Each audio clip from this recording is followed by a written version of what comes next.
Bismillahirrahmanirrahim. This video is about the concept of GDP, the gross domestic product, and this is defined as the measure of all currently produced final goods and services evaluated at market prices. So there are three important associated conditions for the calculation of the GDP. The goods which are being measured, they have to be currently produced in the current year. They have to be final goods, i.e., the intermediate goods or the inputs are excluded. They're not part of the GDP, and they have to be at market prices of the current year. So let's look at the components. There are four components of the GDP: C, i.e., consumption; I, investment; G, government purchases; and X minus M, i.e., the net exports minus imports. So once these are added, C plus I plus G plus net exports, so that gives us the GDP of the current year in current prices. So let's look at the components and some of the concepts. So C is the domestic consumption in current periods by households on new goods. So as I mentioned, the consumption or the expenditure has to be on the purchase of new goods. So the sale of second-hand goods is not part of the GDP. So only currently produced final goods and services are included. Intermediate goods are excluded.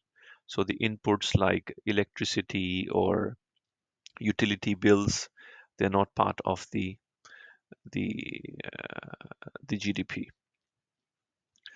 Similarly, when someone buys a house that has been built, this transaction is not part of the consumption. Rather, this is part of the investment. This one here. So that would not be considered.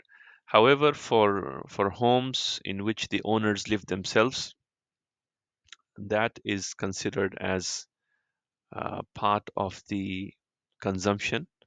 So the value of the space in which the owners themselves live is counted as consumption, and this is called as imputed rent, and it represents the rent that the home owners would have paid if they were renting their own home. So the rent or the imputed rent is part of the consumption. However, the purchase of the building or the house itself is not part of the consumption, rather is part of the investment. So let's move on to the I. I stands for investment, and it has three subcategories. Capital investment by firms.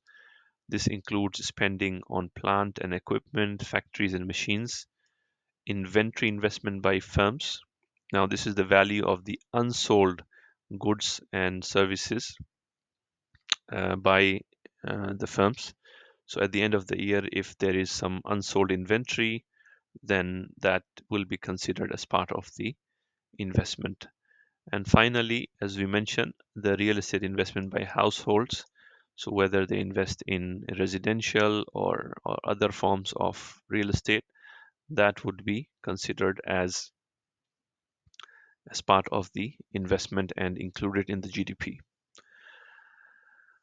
Sale of existing homes and existing buildings is not considered as investment because those buildings were not produced in the current period. So only new houses, new homes which have been constructed in the current period will be included in the investments.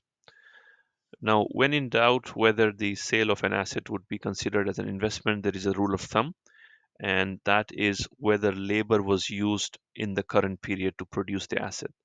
So, for example, um, newly produced machines or houses require labor in the current period to produce them, and hence that would count as an investment. If no labor is used in the current period, then that would not be counted as investment. The next category is G. G stands for government purchases of final goods and services, and this does not include the transfer payments for welfare benefits or so on.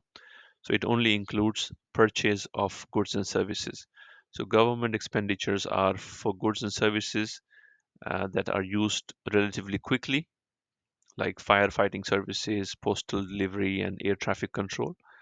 So these will be considered as government consumption expenditures. And there are also government investment expenditures like investments in airports and roads. But government investments are not part of I, rather, the government investments are part of G. Similarly, government consumption is not part of C, rather, government consumption on postal services and firefighting services is part of G and not part of C, consumption. Finally, we have the exports minus imports. Exports are goods and services which are sold abroad. So they are produced domestically and then sold to other countries. And imports are the opposite. Imports are the goods and services which have been produced abroad, but they are used by the residents of the home country. And these can be consumption goods or investment goods, and they are part of the net exports and not part of CNI. So once we add them up, C plus I plus G plus X minus M, so we will get the GDP of the country using the expenditure approach. So there are other approaches which are slightly more complex. So the simplest and the easiest way to understand the calculation of GDP is through the expenditure approach, which basically comprises of these four components. And just another point I forgot to mention. So just as the used and second-hand goods and services are not part of GDP, similarly investments in the stock market, the purchase of shares and bonds is not part of the GDP because shares and bonds are not currently produced goods and services. Rather, they they are the financial claims and financial assets, and these are considered as savings and not as investments. So if you have any questions, please feel free to put in the chat box. Thank you for watching. Salam alaikum.